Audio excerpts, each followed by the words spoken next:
प्रिय भक्तजनों, आज सुनेंगे जगन्नाथ जी भगवान की कथा। भगवान जगन्नाथ जी आप सभी की मनोकामनाओं को पूर्ण करें और उनका आशीर्वाद आप पर बना रहे। भगवान जगन्नाथ जी की कथा। भक्तों का प्रेम ऐसा था कि खुद भगवान भी बालक बन उनके साथ लीला करते। बहुत समय पहले की बात है, त्रेता युग बीत चुका था। द्वापर युग की समाप्ति समीप थी, जब पृथ्वी पर धर्म उज्जवल था और भक्तों की भक्ति आकाश को भी भिगो देती थी। तब भगवान विष्णु जगन्नाथ रूप में पुरी में विराजमान थे। पृथ्वी पर धर्म की स्थापना हेतु भगवान विष्णु ने जगन्नाथ का रूप धारण किया था और पुरी में नीला अंचल पर्वत के पास अपने दिव्य धाम बना लिया था। वहाँ वे अपने भाई बलभद्र और बहन सुभद्रा के साथ निवास करने लगे थे। लेकिन एक बात सबको चौंकाती है कि एकादशी के दिन वहाँ अन्न नहीं चढ़ता था, जबकि संपूर्ण भारतवर्ष में यह दिन व्रत और उपवास का होता था। पुरी का वह स्थान अनुपम है। चारों ओर भक्तों की भीड़, भजन कीर्तन की मधुर ध्वनि और भगवान की महिमा का गुणगान होता रहता है। वहाँ एकादशी के दिन भी भगवान को अन्न का भोग लगाया जाता है और महाप्रसाद वितरित किया जाता है। वहाँ पुरी में यह परंपरा विपरीत थी। यह बात धीरे धीरे देवलोक तक पहुँची। यह सुनकर कई ऋषि मुनि, संत महात्मा और स्वयं स्वर्ग की देवी देवता भी चकित हो उठे थे और देवी लक्ष्मी स्वयं इस रहस्य को भगवान जगन्नाथ के मुख से जानना चाहती थी। इसी जिज्ञासा के साथ एक दिन देवी लक्ष्मी स्वयं भगवान जगन्नाथ के समक्ष प्रकट हुई। जब लक्ष्मी जी ने प्रभु से यह प्रश्न पूछा, उस समय आरती की बेला थी। शंख की ध्वनि गूंज रही थी। दीपों की ज्योति से मंदिर आभा मंडल में नहाया हुआ था। उसी समय लक्ष्मी जी ने विनम्र भाव से कहा, प्रभु, आप तो साक्षात धर्म स्वरूप हैं। आप स्वयं एकादशी का महात्म्य बताने वाले हैं, तो फिर पुरी में एकादशी के दिन अन्न का भोग क्यों नहीं आप अपने भक्तों को व्रत का पालन करने देते। भगवान मुस्कुराए। उसी मुस्कान के रहस्य था, वात्सल्य था और एक अद्भुत शांति थी। उन्होंने कहा, हे देवी, एकादशी का जन्म कैसे हुआ, यह कथा सुन लो, फिर जानोगी कि पुरी की परंपरा क्यों अलग है। कल्प पहले और बाद में क्षीर सागर में योग निद्रा में था। तब मुर नामक एक भयंकर राक्षस ने स्वर्ग पर आक्रमण कर दिया था। इंद्र सहित सारे देवता भयभीत होकर मेरी शरण में आ गए थे। मैंने मुर से युद्ध करने का निश्चय किया। युद्ध हजारों वर्षों तक चला था। अंततः मुझे विश्राम की आवश्यकता हुई। मैं बद्री का नाथ आश्रम की एक गुफा में जाकर सो गया, लेकिन मुर वहाँ भी आ पहुँचा मेरा वध करने के लिए। तभी मेरी देह से एक दिव्य तेजस्विनी प्रकट हुई। सुंदरता में अद्वितीय, शक्ति में अपार, उसने अकेले ही मुर का वध कर दिया था। जब मेरी नींद खुली, मैंने देखा राक्षस मृत पड़ा है और वह दिव्य स्त्री मेरे सामने खड़ी है। मैंने पूछा, तुम कौन हो? वह बोली, मैं आपके शरीर से उत्पन्न हुई आपका तेज हूँ। मैंने उसे वरदान देने को कहा। उसने कहा, हे प्रभु, जिस दिन मैं प्रकट हुई हूँ वह दिन एकादशी कहलाए। इस दिन जो भक्त व्रत करेगा उसे आपकी भक्ति और मोक्ष प्राप्त हो। मैंने हर्षित होकर उसे आशीर्वाद दिया है। लक्ष्मी जी यह कथा सुन रही थी, पर उनके मन में तो अभी भी प्रश्न उठ रहे थे। प्रभु, जब आपने स्वयं एकादशी को इतना महत्व दिया है, तो फिर पुरी में यह नियम क्यों नहीं लागू होता? क्यों वहाँ पर एकादशी के दिन भोजन पकता है? भगवान ने गंभीर स्वर में कहा, हे प्रिय, पुरी केवल मंदिर नहीं है, वह मेरा घर है। यहाँ मैं राजा नहीं, सेवक हूँ। यहाँ भक्त मेरा दर्शन करने उपवास में नहीं, प्रेम में डूबकर आते हैं। जब मैं देखता हूँ कि कोई व्रत भक्त भूखा है पर नियम के कारण प्रसाद से वंचित है, तो मेरा हृदय दुख से भर जाता है। क्या पिता अपने बच्चों को भूखा रहने देगा? नियमों के नाम पर पुरी में व्रत से अधिक भाव को महत्व दिया जाता है।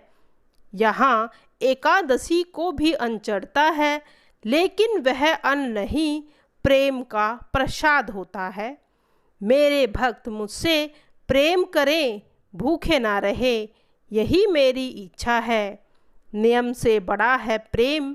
लक्ष्मी जी की आंखों में आंसू आ गए। वे भगवान के चरणों में झुक गई।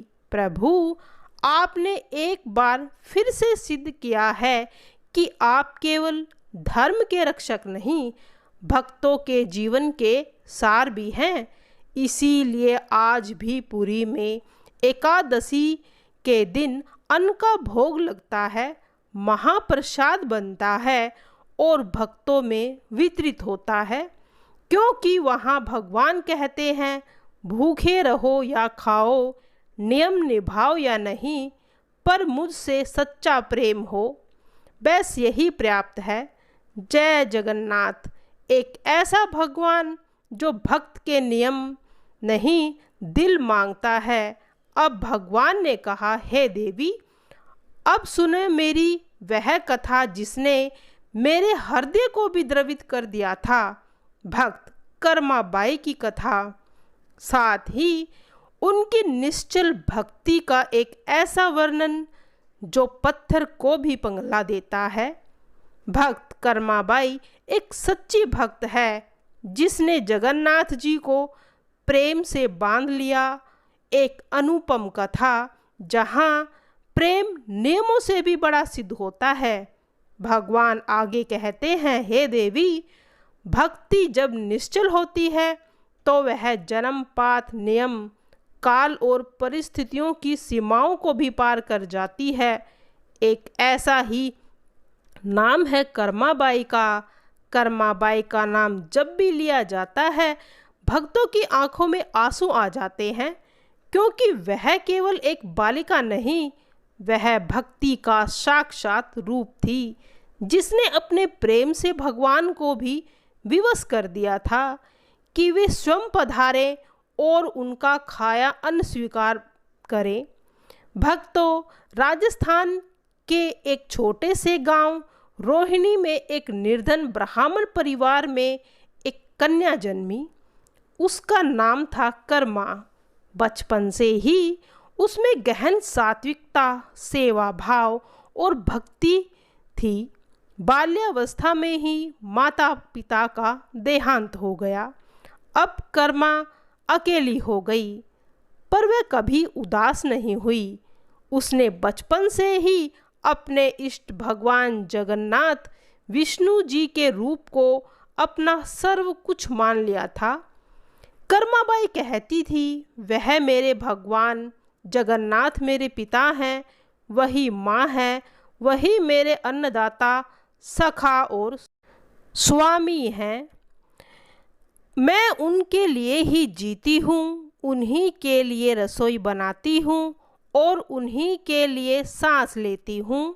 कर्माबाई का जीवन नियम से बंधा था।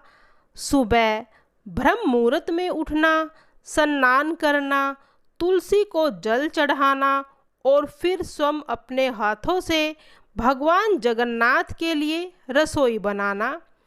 कर्मा भोजन भगवान को प्रेम से परोसती और तब तक नहीं खाती जब तक भगवान भोग नहीं लगा लेते।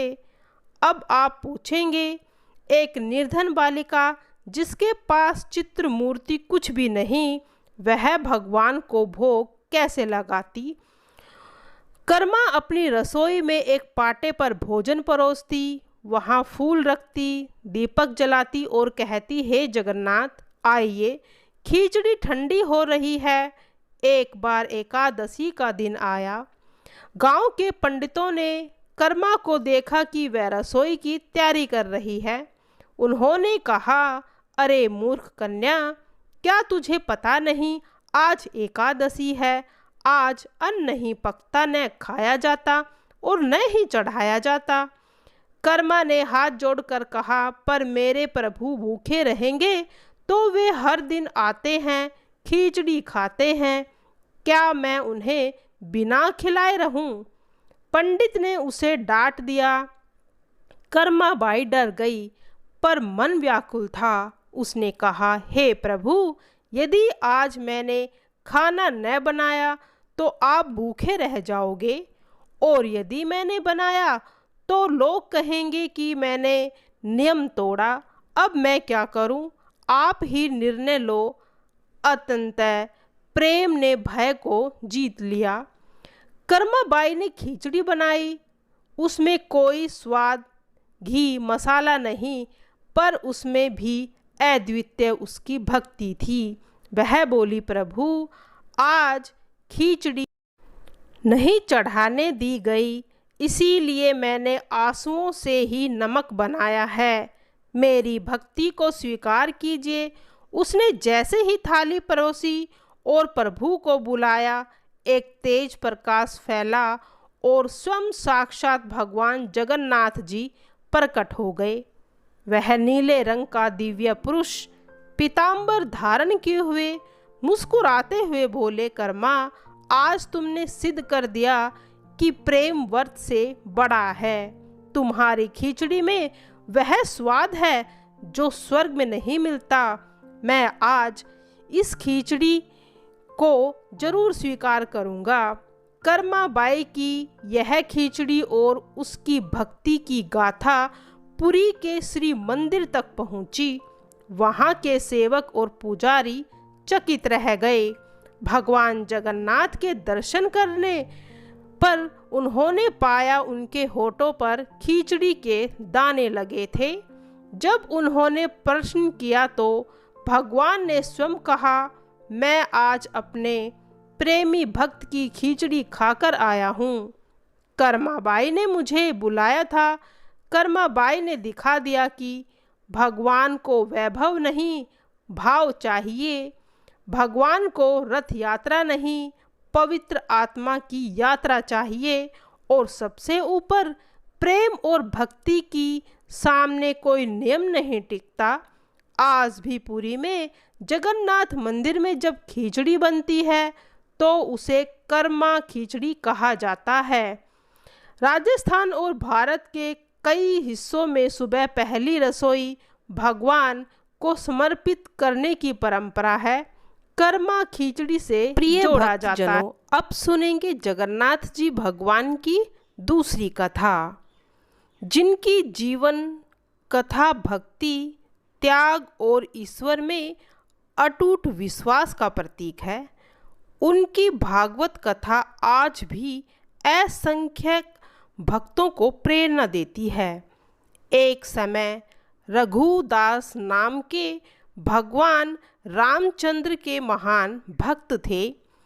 वह पुरी में जगन्नाथ मंदिर के सिंह द्वार के पास एक बड़ी छतरी के नीचे रहते थे।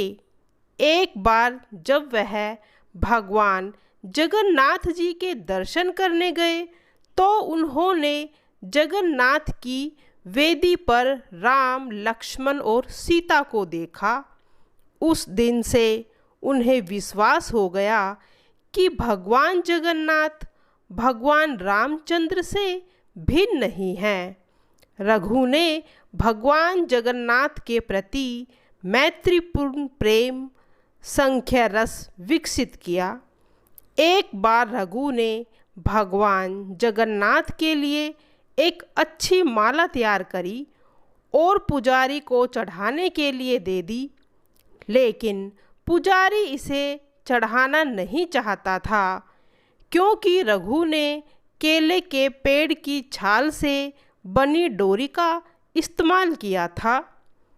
उस समय जगन्नाथ के मंदिर में ऐसी चीज़ों का उपयोग वर्जित था।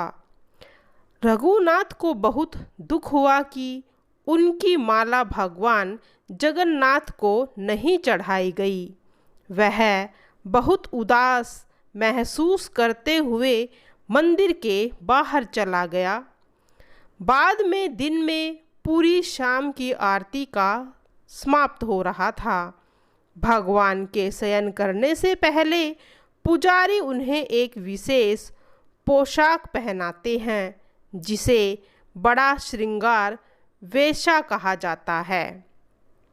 भगवान को श्रृंगारित करने के बाद पुजारी ने उनके शरीर को फूलों से सजाना शुरू कर दिया, लेकिन उसे आश्चर्य हुआ कि उसने जो कुछ भी किया भगवान के शरीर पर एक भी फूल नहीं बचा।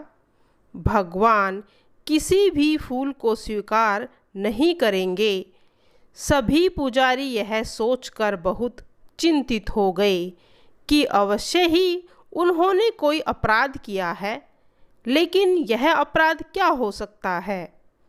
उन सभी ने निर्णय किया कि यह समझने की कोशिश करने के लिए कि उन्होंने क्या अपराध किया है, वे सभी मंदिर में सोएंगे और तब तक उपवास करेंगे जब तक भगवान उनके सपनों में आकर उन्हें उनके अपराध के बारे में सूचित ना कर दें। निश्चित रूप से उसी रात भगवान जगन्नाथ मुख्यपुरी के सपने में आए और उनसे कहा, मेरे भक्त रघुदास मेरे लिए एक माला बनाकर लाए थे। उन्होंने इसे बहुत प्रेम और भक्ति से तैयार किया। आपने डोरी की बाहरी विशेषता देखी और उसे माला को पहनने से मना करा दिया।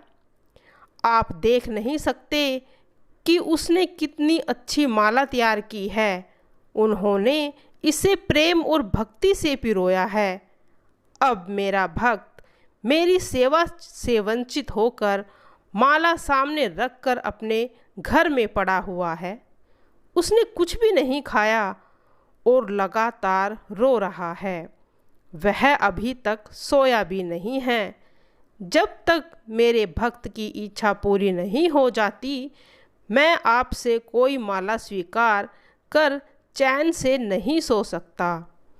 परंतु प्रधान पुजारी जाग गया और उसने अन्य पुजारियों को सारी बात बताई। तब वे सभी रघुदास के पास गए और अपना अपराध समझाया और उनसे अपनी माला भगवान जगन्नाथ को देने के लिए कहा। यह सुनकर रघुदास बहुत प्रसन्न हो गया कि भगवान इतने दयालु हैं कि स्वयं उनकी माला स्वीकार करने की प्रतीक्षा कर रहे थे। बोलो जगन्नाथ भगवान की जय।